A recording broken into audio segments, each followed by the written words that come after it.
Miguel, welcome back to the podcast. Hello, Jurak. It's a pleasure to be again at AviaDev podcast. Welcome to this very This special... is 100 episode, huh? Exactly, yeah. So we started with episode 1, which was recorded by my colleague John Howell and you directly in Valencia. So this time we are recording through Zoom, distance, in safe distance, but hopefully we will be able to meet in person sooner than later again. But we'll come to that later in the conversation. Let's start with what you guys have been doing recently during the pandemic. So you definitely used that time to work on building back better, something what the whole industry is talking about, that we want to build back better, and you focused really heavily on sustainability. So can you share with us more about the strategy of sustainable tourism development? We've been the first city in the world measuring the carbon footprint. This is something that we have done with the Valencian local company Global Omnium, which has a big experience on water consumption and other business, it gave us a lot of notoriety on specialized media, Lonely Planet, TTE, Apple Weekly, etc. Even APTA, the association from British travel agencies, they talked about our case on our practice as best practice from sustainability in one of the recent reports. And I think this has also helped us to improve the branding from the city, because behind this study there is a real interest from the city since a few years ago on being more and more sustainable. We have now more than 120 or 130 kilometers of bike lines. We are making more pedestrian areas in the city, including the city council square where we do the mascletas in Fallas. This is now pedestrian for the people to enjoy walking that area. And it helped us to improve the placement from the city in many other rankings. Like, for example, in Internations, which is an organization in Munich, they did a study with around 15,000 expats with more than 100 cities in the entire world. And Valencia was chosen as the number 1, the best city to live in for expats. This is absolutely great. Then another external non-paid report, in this case from money.co.uk, which is a platform for mortgages and immobilian, etc. They make also one of these rankings from the healthiest countries in the world and the healthiest cities in the world to live in. And the healthiest country was Spain, and the healthiest city is Valencia. No? And then another one, there is an important consultancy international called Saffron. They make a city barometer every year with more than 100 cities, where Valencia was never placed in this ranking. And this year, for the first time ever, we went in directly to the number 20. So there is a top 10. This top 10 is cities like Paris, London, Košice, not yet. Rome, etc. No, New York, and so on. And then they have the places 11 to 20 that they call the challengers. The challengers are those cities that maybe in the near future will appear in the top 10. And in the position 20, with the same points as the 19 and 18, 19 is Beijing, and 18 is very close to Košice, is Prague.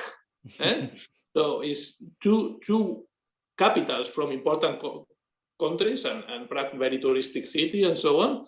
And Valencia is with the same points in terms of branding. So this is giving us a very good result, but it's not just a question about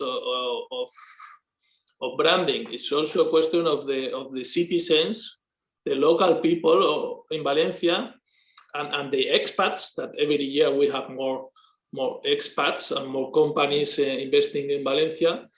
People is feeling much better because the quality of life is best city in the world to live in. What else can I say? Imagine, as a brand manager, this makes the job very easy. I can just relax, back on my sofa. The job is done. No, just joking. Jura, tell me, what else do you want that we talk about? I definitely want to say congratulations on all those achievements. It's definitely very, very impressive. And I think I can speak on everybody from our community who joined us in Valencia for AviaDev Europe either in 2018 or 2019. That is just a fantastic city. And even we spent just a couple of days there, we can definitely all say that the quality of life is through the roof in Valencia for sure. But just one more thing, definitely it's very important. Yep. One moment. Before okay. Before your next question, you know I love changing the interviews a little bit. Before moving to your next question, of course, let me explain a little bit to the audience. We are going to reduce the carbon footprint in Valencia, because actually that's what I wanted to ask in the question. So perfect. So, because the thing is not only measuring is easy, okay, and so much carbon footprint, and then you need to do this and that to compensate. And what things we want to do, or how we are going to reduce the carbon footprint. One is reducing the petroleum-derived fuels. This is already something that aviation is working on, but also the boats. We have here we used to have over 500,000 passengers on cruises, and those boat companies, they are also working on using other kind of fuels and reducing the petroleum ones. Second is improving the energy efficiency and reducing the non-renewable energy sources. That's also something we are working a lot. In fact, very close to Valencia, we have the biggest hydroelectric plant. The biggest one in Europe is 1 hour away to Valencia. Next time you come, we will go there. It's amazing area. You will love it.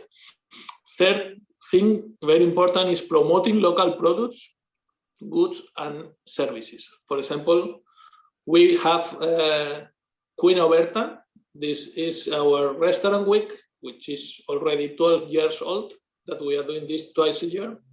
And on these Queen Obertas, we are now promoting a lot local food. 0-kilometer food. In fact, this is something nobody knows. So don't tell anyone. Only ones who watch or listen to this podcast will know about this. We are producing a very nice gastro guide, like a calendar guide. So each month, January, February, March, we will tell the people which are the products, the vegetables that are from the season, so that they use those products, and they will have recipes from famous chefs in Valencia. So all these slow food, local food, traditional food products, etc. Very, very important. The fourth thing, very important, is enhancing the local economy and the circular economy. And finally, is monitoring the carbon footprint of each establishment. In Visit Valencia, we have different tourist products and groups. We have more than 400 companies working together with us in the Visit Valencia Foundation.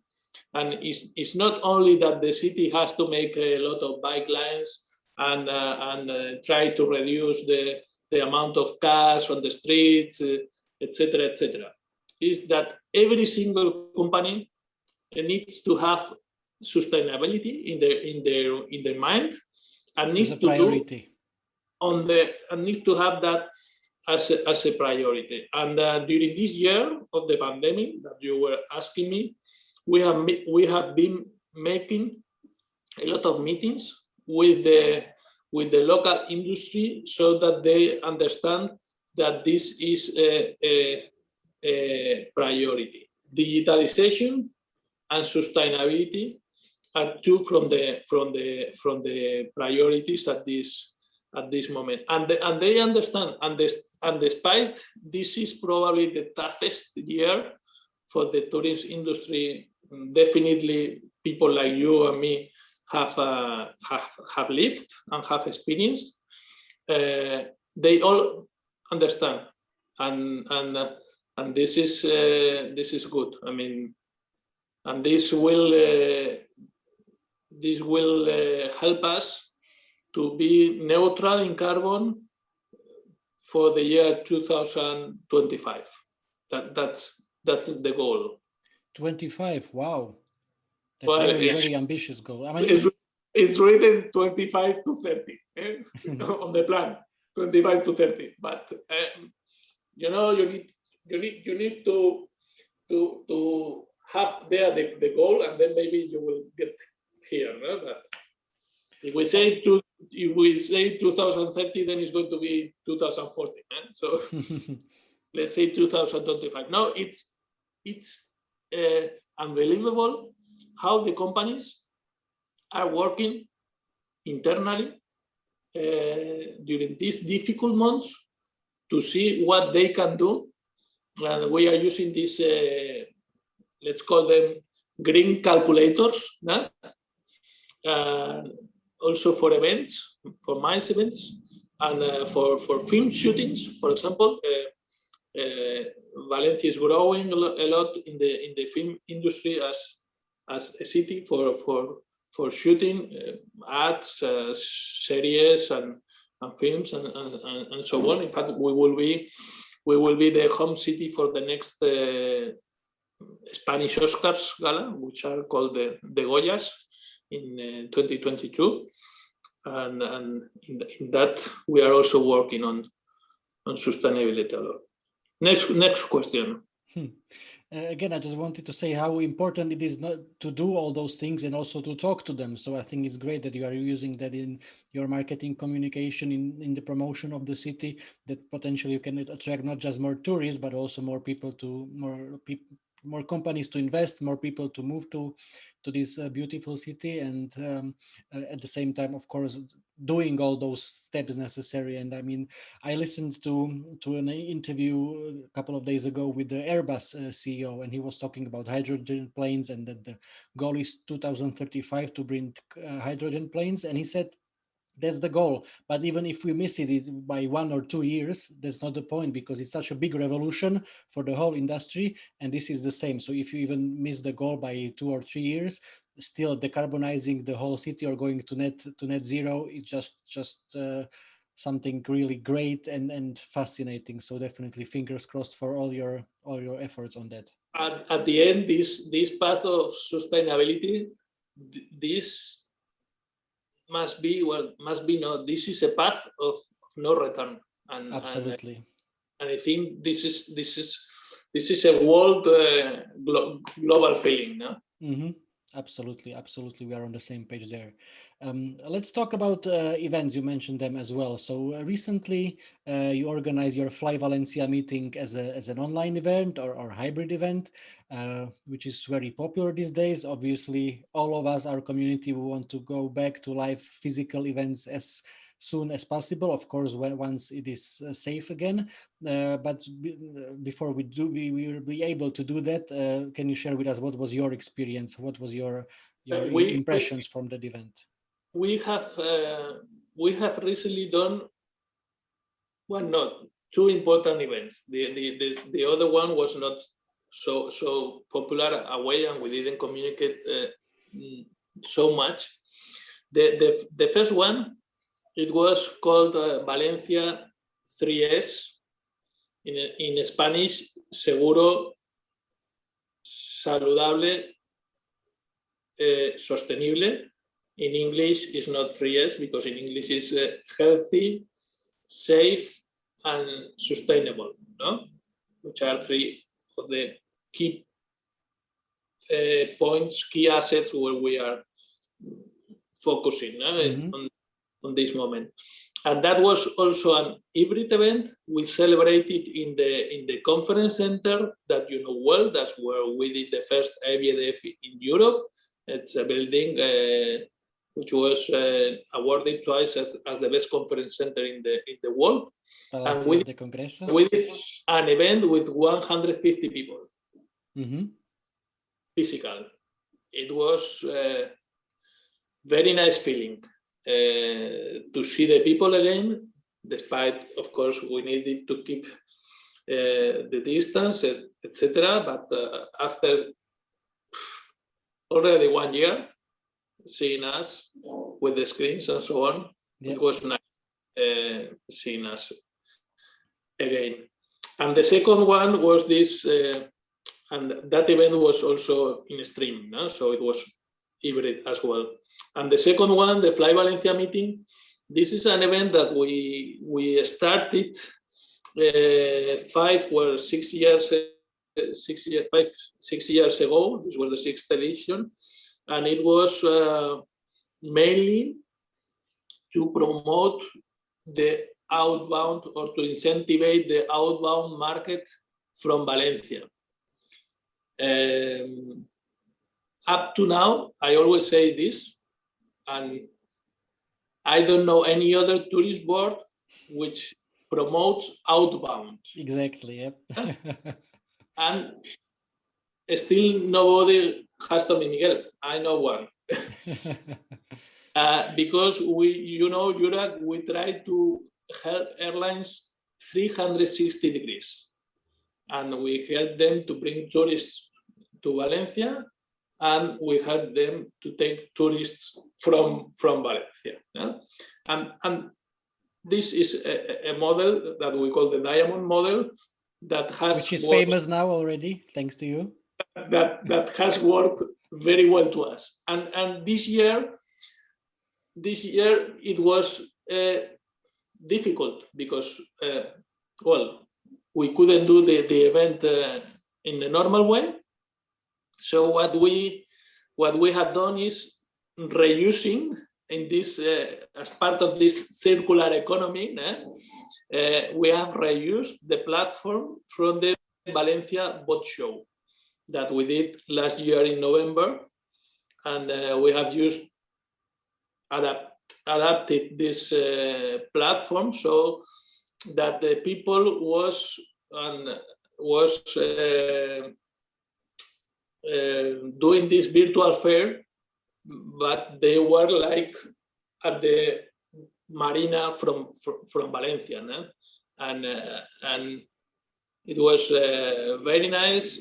It has worked well in terms of notoriety, in terms of meeting. There were over 400 meetings. We all know that these professional events at this moment are not massive events, because there are also an incredible amount of webinars, online fairs, podcasts, etc., etc., etc. But the quality was very good, and the quality from the exhibitors. We had 15 airlines represented, and we have 10 international stands, including these top cities that we were mentioning, like Paris and Brussels, and we had the next European capital of culture, Kaunas in Lithuania, and we had our 3 sister cities from China, Chengdu, Xi'an, and Guangzhou. We have a lot of Spanish destinations, and of course from the Valencia region we have top companies like Renfe, the Spanish the train company. We had Balearia. We had 2 cruises companies like Costa and Norwegian Cruise Line, and Eurocar as a rent car company. So we were happy with that. And some of the exhibitors told me, Miguel, we didn't have a huge amount of meetings, but we have very high quality meetings. And I think this is now what we want, because after almost 1 year working from home or working online, we realized that we need to focus on efficiency on our day, and not just making meetings for meetings. No? I do this podcast with you because I know AviaDev has a high quality audience, no? And then it's very important for me to do it. So the same with the fair. You prefer to have 5 good meetings rather than 20 meetings making you waste 40 hours of your work, no? Exactly. That's something also we have in common. We always said from the very beginning at AviaDev as well that quality over quantity. That was one of our because if it is a personal meeting and you are having a beer, for example, the meeting is always important because there is one beer there, no? But usually digital meetings there is no beer, no? So yes. Absolutely. Just joking. Let's talk about what summer will bring for Valencia. What are your expectations in terms of air traffic recovery? What do you hear from the airlines? How do you see the traffic coming back for this summer to Valencia? Well, if we look at the capacity, summer is going to be great. Really?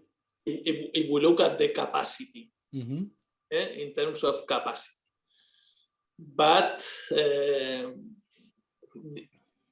this morning, my ball to see the future was not working. So it's difficult to tell you how the summer is going to be. We did in May last year a big survey to over 100 professionals to see how the future will be. Yeah? And the predictions, because that was last year in May, so we can now look and say, oh, what the people were saying, yes, no. And this year I did something very similar, like a few weeks ago, but this was only one question on LinkedIn. But again, more than 100 people, mainly from the aviation community, answered, no? Because I'm very pushy. Please answer, no? And I managed more than 100 people to answer. And the question was, when do you think air traffic will recover? And it was 4 possibilities: May, June, July, August, September, October, or later than October.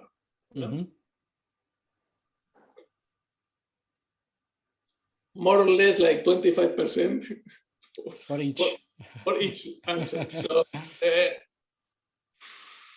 it is such uncertain. I think that vacuums are going slowly, but are going. And where we had 2% European population vacuum, now we have maybe 5 or 6%.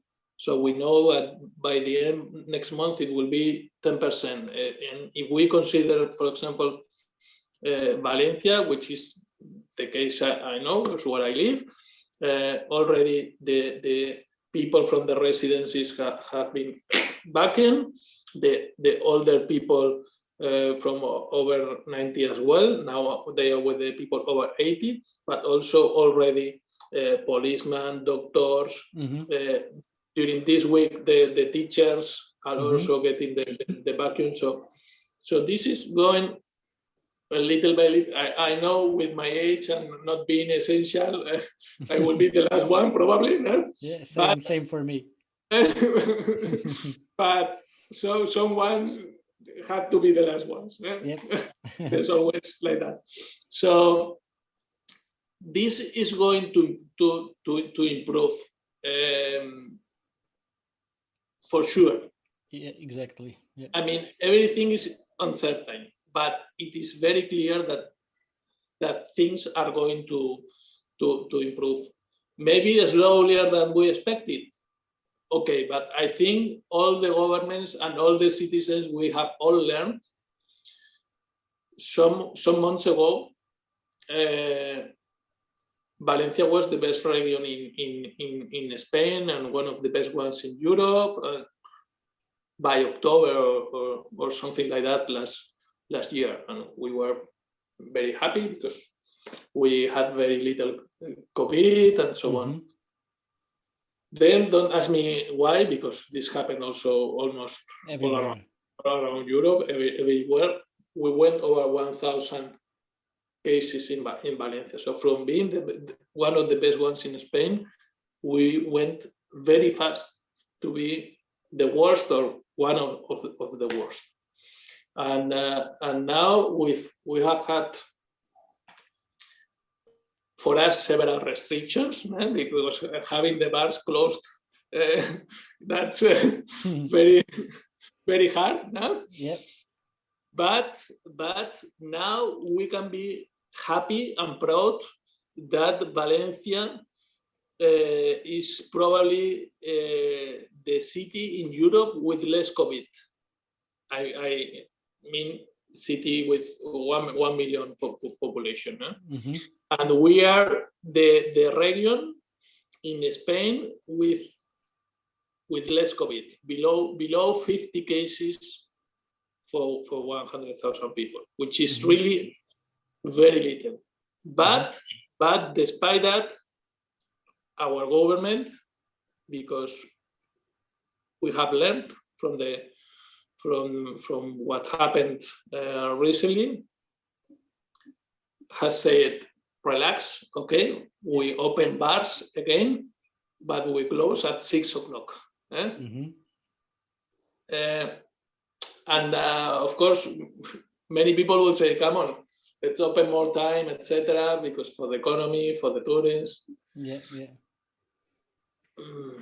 It's hard, but because we are behaving like that in most of Europe, I think the summer is going to be good, and I think all together we are going to go over this tough situation and over this pandemic, and together with the restrictions, with the vacuums, and with the knowledge that we have more about this COVID, and also with the measures that are being taken. Recently in Spain, for example, they did a concert with around 5,000 people. Yeah, I saw that in the media. Yeah. All of them with tests, etc. We are planning Fitur in Spain as well in middle May. So let's be optimistic. Absolutely. And that's, I think, great way to finish our today's podcast. Let's be optimistic. Let's hope for the best. And I'm sure we will be able to meet soon again in a nice, wonderful, physical way with a beer or gin tonic or something like that. Yeah, let's hope for the best. Prepare for the worst. The best will be to meet you all soon here in Valencia. Absolutely. The best city to live in the world and the healthiest city in the world. And it's not that I say it, because I get paid to say things like that. Yep. It's that others are saying it. Yeah, you have a couple of certificates of that already, so that's just great. Miguel, again, muchas gracias. Take care, all the best, and hope to see you soon again. Bye-bye. Dziękuję, and see you soon.